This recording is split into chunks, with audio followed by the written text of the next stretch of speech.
दोस्तों नमस्कार। स्वागत है आपका स्मार्ट ओवर्सिटी के आपके अपने favourite course web development for beginners में। और अभी तक आप देख चुके हैं कि हम बहुत सारे वर्डप्रेस के फीचर्स को डिस्कस कर चुके हैं। अब मैं आपसे वर्डप्रेस की सेटिंग्स के बारे में बात करने वाला हूं। वर्डप्रेस की सेटिंग्स में आप देखेंगे बहुत सारे ऑप्शंस दिए गए हैं, जैसे जनरल, राइटिंग, रीडिंग, डिस्कशन। इन सब को स्टेप बाय स्टेप हम अब डिस्कस करेंगे। यूआरएल में कुछ स्पेशल हैक्स हैं, उसको मैं डिस्कस करूंगा। उस पर्टिकुलर सेक्शन को बहुत ध्यान से देखना। ये सेक्शन आपको माइग्रेशन में बहुत ज़्यादा हेल्प करेगा। यानी अगर आपने अपनी वेबसाइट को किसी एक यूआरएल से दूसरे यूआरएल पर मूव करना है, तब ये सेक्शन आपके लिए बहुत ही ज़्यादा इम्पॉर्टेंट है। देखिए, इसमें सबसे ऊपर जो पहला ऑप्शन दिया गया है वो है साइट टाइटल। साइट टाइटल यानी आपकी वेबसाइट का नाम क्या होने वाला है, वो आप यहाँ पर इस फील्ड में सेट कर सकते हैं। जैसे मैं इस वेबसाइट का नाम देना चाहता हूँ वर्डप्रेस ट्रेनिंग वेबसाइट। और आपकी वेबसाइट का अगर कोई टैगलाइन है, यानी आपका कोई मिशन है। टैगलाइन आप समझते हैं ना, जैसे स्प्राइट का टैगलाइन था दीवानों पे मत जाओ, अपनी अकल लड़ाओ। उसी तरह से आप अपनी वेबसाइट का कोई भी टैगलाइन रख सकते हैं। स्मार्टो सिस्टम्स का टैगलाइन है प्रोसेस दैट लीड्स सक्सेस। तो हम अभी स्मार्टो सिस्टम्स का ही टैगलाइन लगा लेते हैं यहाँ पे। ये टैगलाइन लगने के बाद आपको देखना है वर्डप्रेस का यूआरएल। ये बहुत इंपॉर्टेंट है, मैं फिर से कह रहा हूं। वर्डप्रेस का यूआरएल अगर आप चेंज कर देते हैं, अभी मैं आपको चेंज करके दिखा रहा हूं। फॉर एग्जाम्पल, मैं चाहता हूं कि मेरी वेबसाइट amsgraphics.in पर ना चले, बल्कि ये चले amsgraphics.in/blog, और नीचे भी मैं /blog दे देता हूं। अभी आप टॉप में देख रहे हैं एक अपडेट आई हुई है वर्डप्रेस की, इसको भी हम अपडेट कर लेते हैं। इससे आपको अपडेट का प्रोसेस भी क्लियर हो जाएगा। साथ के साथ ही वर्डप्रेस बहुत ही फ्रिक्वेंटली अपडेट्स देता रहता है। यही वर्डप्रेस की खासियत है कि इनका प्लेटफॉर्म हमेशा से अपडेट होता आया है, कभी रुका नहीं है। हर तरह का बग इन्होंने फिक्स किया है और बहुत ही प्यारा प्लेटफॉर्म बनाया है। ये कुछ फीचर्स हैं जो कि इस अपडेटेड वर्जन में नए आए होंगे, उसके बारे में डिटेल बताई गई है। जब भी कोई अपडेट आती है आप देख सकते हैं यहाँ पर कि क्या अपडेट में नया आया है। तो वापस से चलते हैं सेटिंग्स पे। तो जनरल सेटिंग्स में यही मेन चीज़ें थी, site title, tagline, WordPress URL और साइट यूआरएल। मैंने बताया दोनों को अलग अलग डोमेन पर भी आप कनेक्ट कर सकते हैं, लेकिन डाटाबेस सेम होना चाहिए। और डाटाबेस तभी सेम हो सकता है अगर सी पैनल सेम हो। इस चीज़ को आप कैसे मैनेज कर सकते हैं, अगर आपका एक मल्टी डोमेन होस्टिंग है तो आप कुछ ऐसा कर सकते हैं कि एक डोमेन है आपकी, मान लीजिए smartosystems.in, उसको आपने एक फोल्डर असाइन किया है और उस पर्टिकुलर फोल्डर में आपने वर्डप्रेस की जो इंडेक्स और htaccess फाइल है उसको रखा है। और एक ये फोल्डर है या ये डोमेन है, इसको जो भी फोल्डर आपने असाइन किया है उस पर्टिकुलर फोल्डर में आपने कोर फाइल्स को रखा है। उसके बाद आप क्या करेंगे, index.php जो कि आपके होम पेज वाली है उसको आप एडिट करेंगे और पाथ देंगे। ठीक है, नॉर्मली आप कोशिश यही करें कि एक ही मेन फोल्डर में दोनों डोमेन्स को मैप करें, ताकि index.php में पाथ देने में कोई प्रॉब्लम ना आए। बस ये है कि फ्रंट एंड पर यूज़र को ये दिखेगा कि फ्रंट एंड वाली साइट, जो फ्रंट एंड है आपकी वेबसाइट का, वो इस यूआरएल पे एक्सेस हो रहा है और बैक एंड ऑटोमेटिकली वो दूसरे डोमेन पर खुलने लग जाएगा। ठीक है, आगे बढ़ते हैं।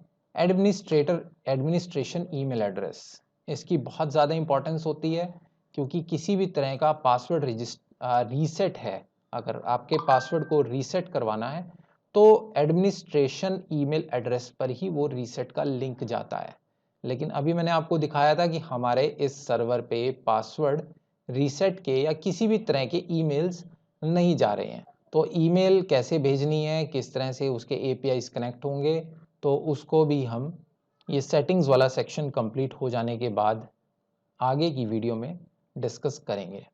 एडमिनिस्ट्रेशन ईमेल एड्रेस के बाद आता है मेंबरशिप। मेंबरशिप में आपको मैं ऑलरेडी बता चुका हूँ कि रजिस्ट्रेशन के ऑप्शंस रहते हैं कि कौन आदमी रजिस्टर कर सकता है और उसके बाद डिफ़ॉल्ट रोल्स आपने क्या रखने हैं, इसको हम डीपली और डिस्कस नहीं करेंगे, ऑलरेडी कर चुके हैं।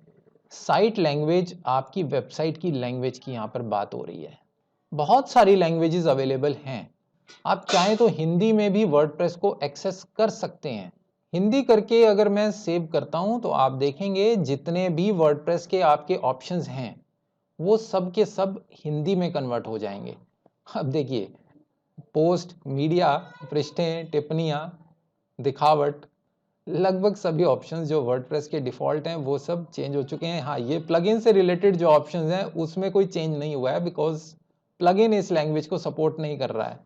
ठीक है, वापस से हम इंग्लिश में कर लेते हैं क्योंकि हिंदी में समझना ज़्यादा मुश्किल लगता है जब हम कंप्यूटर्स की बात करते हैं। वैसे हिंदी हमारी मदर टंग है और हिंदी की नॉलेज होना मेरे हिसाब से इंग्लिश से भी ज़्यादा ज़रूरी है। उसके बाद आपकी वेबसाइट पर टाइम जोन क्या है, नॉर्मली ये टाइम जोन सेट कर देना चाहिए। अदरवाइज प्रॉब्लम क्या है कि मान लीजिए आपने पोस्ट करी सुबह 10 बजे, लेकिन आपकी वेबसाइट पर पोस्ट का टाइम क्या आएगा, 5.5 घंटे कम, क्योंकि यूटीसी 0 पे सेट होता है बाय डिफ़ॉल्ट। ठीक है, और हमारा टाइम क्या है, यूटीसी 5:30, यूटीसी प्लस 5:30, तो 5.5 घंटे का डिफरेंस आएगा। अगर आपने 10 बजे पोस्ट डाली है तो वो दिखेगी 4:30 बजे। तो इस डिफरेंस से बचने के लिए, एक्यूरेसी को मेंटेन करने के लिए आप अपनी वर्डप्रेस साइट का टाइम जोन मेंशन कर दें। ये ज़रूरी की एक सेटिंग है। उसके बाद डेट फॉर्मेट्स को सेट करना बहुत ज़रूरी है। किस तरह का डेट फॉर्मेट आप चाहते हैं कि आपके ब्लॉग पर, ये जो आप देख रहे हैं ना जुलाई 31, 2020, तो ये इन सेटिंग्स का कमाल है।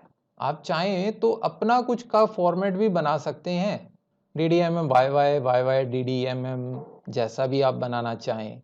ये जो फॉर्मेट्स आप देख रहे हैं इसके लिए वर्डप्रेस का एक डिफ़ॉल्ट आर्टिकल है। आप उस आर्टिकल को पढ़ लेंगे तो वहाँ से आप अपने अकॉर्डिंगली भी डेट एंड टाइम के फॉर्मेट्स को सेट कर सकते हैं।